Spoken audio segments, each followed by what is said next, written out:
wanted him to hurt like we were hurting. I just want to know why. She ideas if that's him. He was the only father figure I ever had. They want to meet me. What do I do? And she goes, tell them yes. Nobody's innocent here. Everything has a breaking point.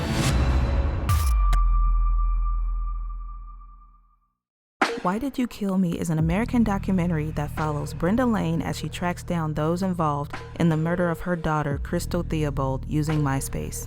That alone is a crazy premise, right? While I was doing my usual perusing through Netflix's catalog, I stumbled upon this gem. I was intrigued, so I delved right in. The opening of the film's stinger is a powerful reenactment of the Myspace text between Brenda and a potential suspect of her daughter's murder. After that, I was hooked. I hadn't heard the story before, and I was curious about the tragedy of the story and how it was solved by department detectives and the mom, Brenda Lane.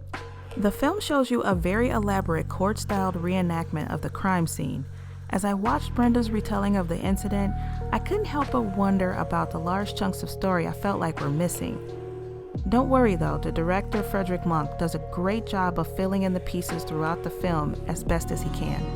Your heart really goes out to Brenda, who lost her daughter and a large chunk of her life trying to find her daughter's killers and bring them to justice.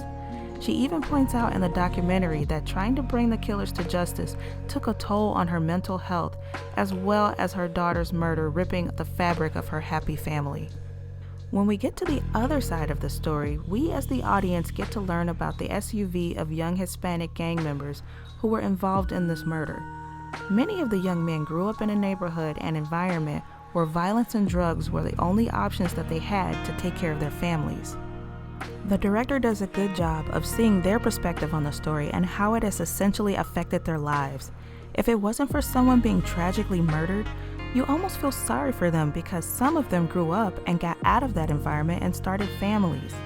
But as this documentary points out, the sins of the past will always come back to haunt you, and now their families and people connected to them will have to deal with the ripple effects of this murder.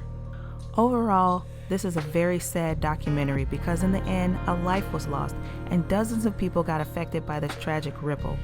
Those closest to the death got hit with the biggest ripples, but there are still some out there getting hit by the smaller ones. I give this film a solid 10 out of 10. Learn from this story. Learn from others' mistakes if you're involved in this kind of lifestyle. And most importantly, revenge is a dish best served cold. But think about how cold of a person you have to be to serve it. Now in Brenda's case, she wasn't solely doing it for revenge, she also wanted justice. In the pursuit of justice/revenge, her mental health really suffered from it.